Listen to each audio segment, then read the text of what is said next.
संविधान में मूल अधिकारों की जो मांग है सबसे पहले वो यहाँ से चलती है। देखो 1895 से चलती है एक स्वराज्य विधेयक, और ये किसका है?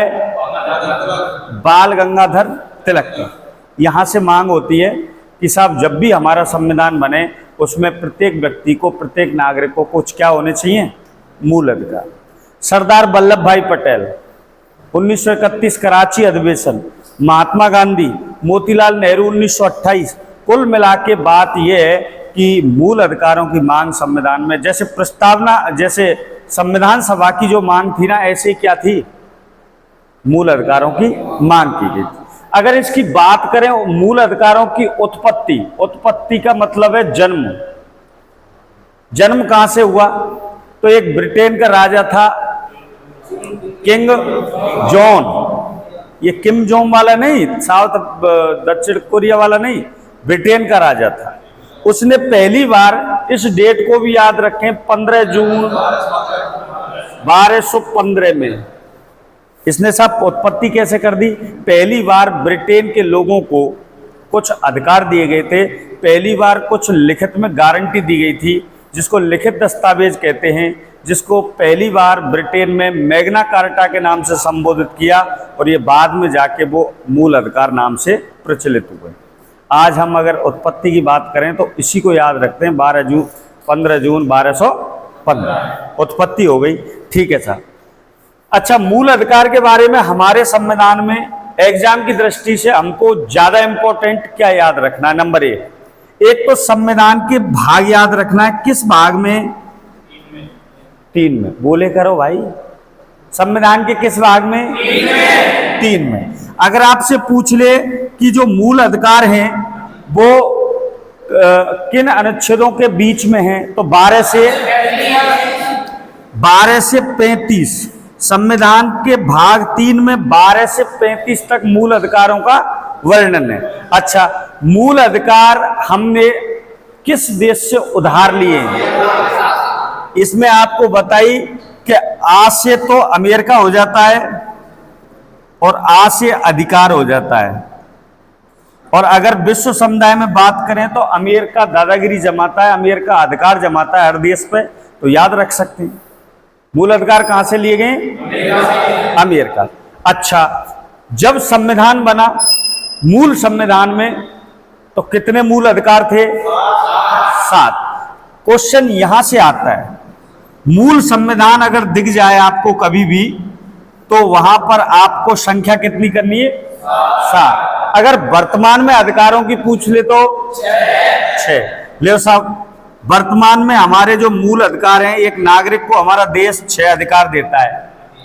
तो गुरुजी ये एक कम कैसे हो गया? इसका रहस्य भी समझो। एक अधिकार जो संपत्ति का अधिकार था, किसका? ये संपत्ति का अधिकार समाप्त कर दिया है। समाप्त नहीं किया, पूरी तरीके से समाप्त नहीं किया। पहले ये अधिकार हुआ करता था, अब ये कानूनी अधिकार बना दिया। ठीक है। अच्छा, पहले ये 31 अनुच्छेद 31 में लिखा हुआ था, वर्तमान में ये 300 के, और ये बना दिया है कानूनी अधिकार। यहां तक किसी बच्चे को दिक्कत? किसी को? इन 2, 4, 5 बातों को याद रख लेंगे, आराम से रख लेंगे। अच्छा, दूसरी बात, अब साहब प्रत्येक स्टूडेंट को ये 6 भी याद करने। 6 कौन कौन से हैं? तो क्रम से देखेंगे। नंबर 1 समानता का अधिकार, ले साहब 1। नंबर 2 स्वतंत्रता का अधिकार। नंबर 3 शोषण के विरुद्ध अधिकार। Very good. नंबर 4 धार्मिक स्वतंत्रता का अधिकार। नंबर 5 संस्कृति व शिक्षा का अधिकार। और लास्ट संवैधानिक उपचारों का अधिकार। 6 तो याद कर सकते हैं, और 6 भी याद नहीं हुए तो फिर हमारी क्या पढ़ाई है? अरे अंदर डीप ना जाओ तो यूं तो पता होनी चाहिए 6। अच्छा, 6 अधिकारों के साथ साथ थोड़ा सा आर्टिकल का भी इनको डिवाइडेशन जो होता है उसका भी पता रहना चाहिए। ठीक है, कैसे? जैसे समानता देखो, 14 भी समय और 18 भी समय, 2 को भाग जा रहा हो सब में, 14 और 18 आराम से याद कर सकें। अब यहां से आगे बढ़ेंगे तो 18 से आगे चलेंगे, पीछे चलेंगे, आगे चलेंगे तो यहां तो 19 आ जाएगा। और स्वतंत्रता की बात करें तो लियो साहब, तो मैं भी स्वतंत्रता चाहिए और हमें भी स्वतंत्रता चाहिए, एक जैसे हैं दोनों, है कि नहीं? 23-24 का मैंने ट्रिक बताया था आपको, मोबाइल नंबर का पता है, शोषण के विरुद्ध अधिकार, ठीक है। धार्मिक 24 के बाद 25 से 28 और ये 29 और ये 32। ये जो अधिकार है देखो, ये बड़ा इंपॉर्टेंट है, इसको ये मान के चलो कि जितने भी मूल अधिकार है टोटल, उसका ये पापा है। क्या है? अकेला आर्टिकल 32 पूरे मूल अधिकारों का पापा है। साहब गुरुजी समझ में नहीं आई, पापा कैसे? हम बताएंगे पापा। डॉक्टर भीमराव अंबेडकर ने मूल अधिकारों में या संविधान की आत्मा अगर किसी से कहा है तो वो किस आर्टिकल से कहा है? 32। संविधान का हृदय, संविधान की आत्मा आर्टिकल 32 से कहा है। इसका कारण क्या है, क्यों कहा? भाई ये भी तो है भाई, वैसे कह रही हो एक तो नहीं, इसका एक कारण है। देखो 32 में 5 प्रकार की रिट मिलती है। कितनी प्रकार की? 5 प्रकार की। मैंने कल बताया, बंदी प्रत्यक्षीकरण, दूसरा परमादेश, तीसरा अधिकार परीक्षा, चौथा उत्प्रेषण, 5वां प्रतिषेध, प्रतिरोध नहीं प्रतिषेध। ये 5 बातें बताई। ये अब क्या दिक्कत है? देखो मूल अधिकार, एक शब्द सुनो, मूल अधिकार वाद योग्य हैं, वाद योग्य हैं। वाद का मतलब होता है केस, वाद का मतलब केस।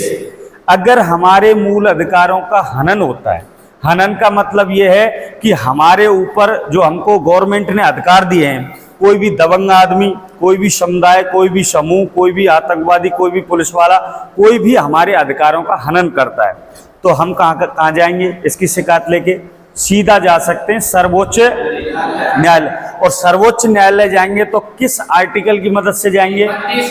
इस ये डेफिनेट ध्यान रखना कि अनुच्छेद 32 के अनुसार हम सीधा, अगर हमारे मूल अधिकारों का हनन होता है तो हम सीधा कहाँ जा सकते हैं? साहब हम ना जा रहे सर्वोच्च न्यायालय, ये तो बड़ा है, हम तो अपने राज्य में। देखो आपको बताई थी, उच्चतम न्यायालय, सर्वोच्च न्यायालय, सुप्रीम कोर्ट एक ही होता है, ठीक है, एक ही होता है, ये सबसे बड़ा देश में। उच्च न्यायालय, हाई कोर्ट, इंग्लिश में हाई कोर्ट कहते हैं, ये अलग अलग राज्यों में अलग अलग बने रहते हैं। जैसे राजस्थान का कहाँ है? जोधपुर, यूपी का कहाँ है? लखनऊ, हरियाणा का कहाँ है? चंडीगढ़। इस तरीके से अलग अलग राज्यों में अलग अलग उच्च न्यायालय होते हैं। अगर साहब हमें 32 के तहत तो हम सुप्रीम कोर्ट पहुंच गए, तो हम सब राज्य में, इसको भी ध्यान रखना, आर्टिकल 226, अनुच्छेद 226 के तहत हम सीधा कहाँ जा सकते हैं? उच्च। 2 बातें याद कर लेंगे आराम से। अच्छा, दूसरी बात, कुछ जैसे अब ये 14 से लेके और 32 तक तो मैंने डिवाइड कर दिया, ठीक है। अच्छा, दूसरी बात इसमें आपको ध्यान रखनी है कि जितने भी महत्वपूर्ण आर्टिकल हैं 12 से लेके और 35 तक, वो आपको प्रत्येक बच्चे को याद करना जरूरी है। अच्छा, एक आपातकाल के बारे में मैंने आपको बताया था। आपातकाल का और हमारे अधिकारों पे क्या प्रभाव पड़ता है? आपातकाल देश में 3 प्रकार से लगता है, बताइए। एक बताया था 352, 356। 352 का मतलब है जब देश में बाह्य आक्रमण हो या सशस्त्र विद्रोह हो, तो हम पूरे देश में राष्ट्रीय आपातकाल लगा सकते हैं। पूरे देश में लगा सकते हैं, एक साइड में देश के किसी हिस्से में लगा सकते हैं। 356 जब किसी राज्य का शासन सही तरीके से नहीं चल रहा है, तो राज्यपाल की अनुशंसा पर राष्ट्रपति उस पर राष्ट्रपति शासन लगा सकता है। और इसका 356 का प्रयोग इंदिरा गांधी से लेके और अब तक खूब होता है। सबसे पहले जो गंदी शुरुआत हुई थी इस 356 की, वो इंदिरा गांधी के टाइम पर। जब स्टार्टिंग में 9 राज्यों में कांग्रेस विरोधी सरकार आई तो इंदिरा गांधी ने इस आर्टिकल का उपयोग करके और देश की राज्य की सरकार को बर्खास्त कर दिया। ये तो 356। अच्छा, 360 का मतलब क्या है? वित्तीय, अभी तक ईश्वर की दया से भारत में वित्तीय आपातकाल नहीं लगा, और जिस दिन ये आपातकाल लग जाएगा, चाहे कोई भी हो, लेकिन कुछ अपवाद भी हैं। देखो, अधिकारों में या किसी भी अधिकार को अगर अनुच्छेद को लेंगे तो उसमें आपको कुछ अपवाद जरूर मिलेंगे। तो आप ये नहीं कहें साहब आपने आर्टिकल तो दे रखे हैं, अधिकार भी जरूरी है, कर्तव्य भी जरूरी है, अधिकार भी जरूरी है। 356 में वित्तीय आपातकाल, जब देश पर आर्थिक संकट आता है तब ये लगाया जाता है। भगवान की दया से अभी भारत में ये चीज नहीं। तो इतनी जानकारी आपको लगे डगे अपने पास रखनी हो, पहली बात तो।